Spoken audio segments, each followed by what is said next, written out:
माता मरिया को समर्पित मई महीने के 18वें दिन हम देखते हैं काना नगर में विवाह समारोह। वह तुम लोगों से जो कुछ कहे वही करना। संत यूहन्ना के सुसमाचार अध्याय 2 पद संख्या 5।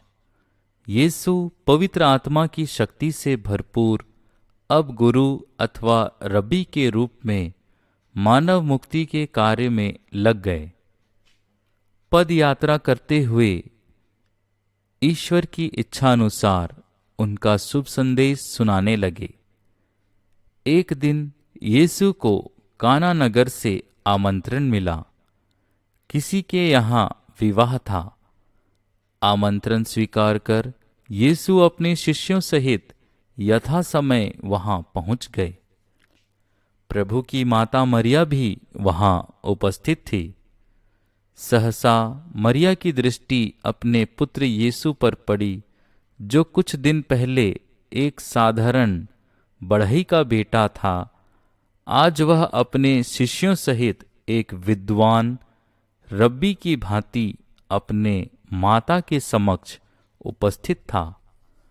उस देश में यह सामाजिक प्रथा है कि विवाह के शुभ अवसर पर मेहमानों को दाखरस पिलाया जाए। भोजन के दौरान दाखरस समाप्त हो गया। यह घर के मालिक की इज्जत का प्रश्न था। घर वालों की समस्या का समाधान करने के लिए मरिया ने यीशु के पास जाकर कहा, उन लोगों के पास अंगूरी नहीं रह गई है। यीशु ने उत्तर दिया, भद्रे, इससे मुझको और आपको क्या? अभी तक मेरा समय नहीं आया है। प्रभु यीशु मरिया से यह कहना चाहते थे कि जब पिता चाहेंगे तब सभी आवश्यकताएं पूरी हो जाएंगी। अतः जो पिता ईश्वर पर दृढ़ विश्वास रखता है उसे चिंतित होने की आवश्यकता नहीं। मरिया ने यीशु का उत्तर सुना और सब कुछ समझ गई।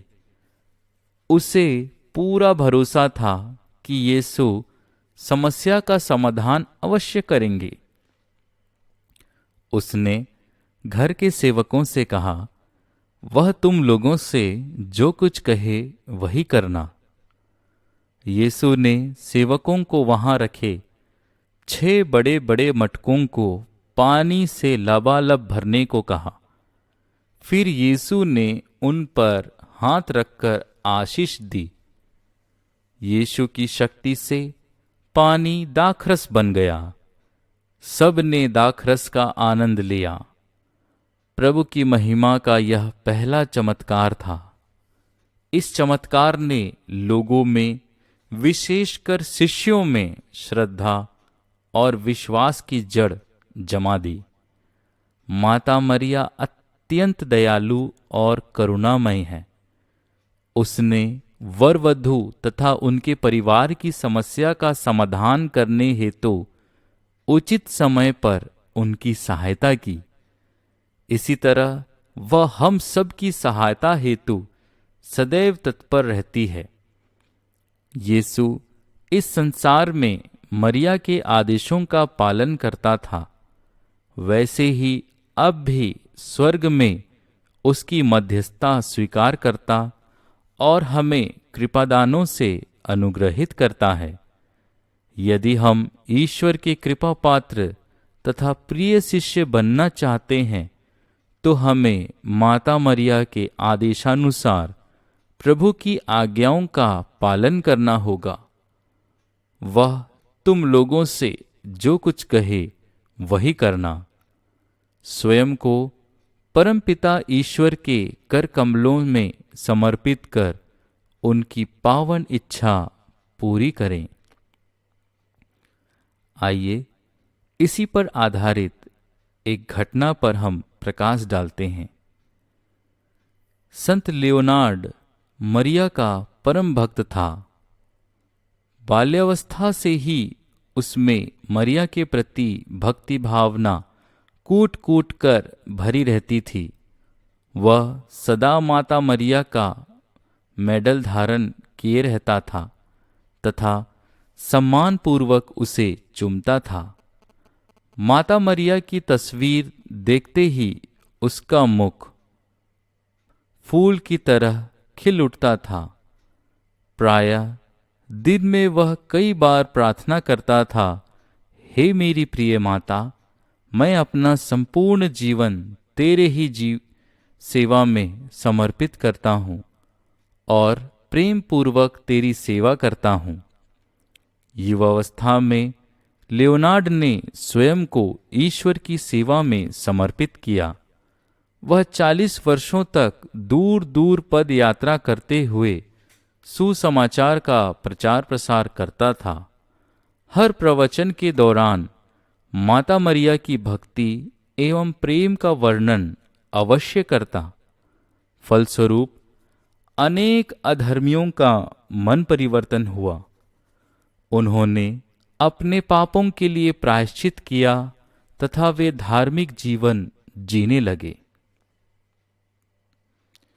हम अभ्यास करें, प्रतिदिन माला विनती करें तथा अपनी श्रद्धा, भक्ति एवं प्रेम माता मरिया को प्रकट करें। प्रार्थना।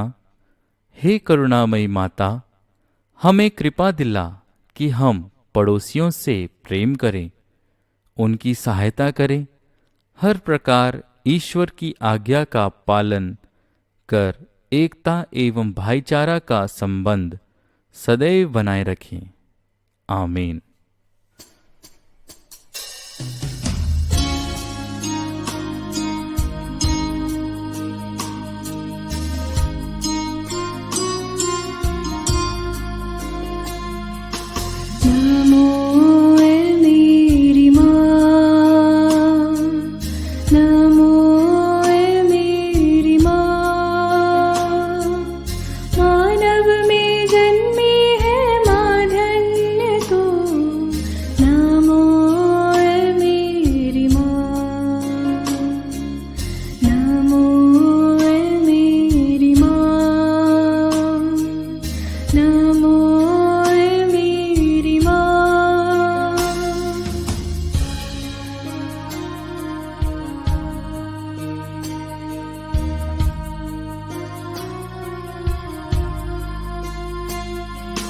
तेरी शरण में दीन दुआए माँ,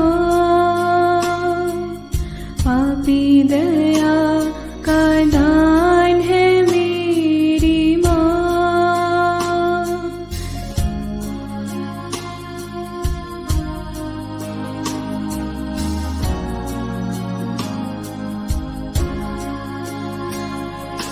तेरी शरण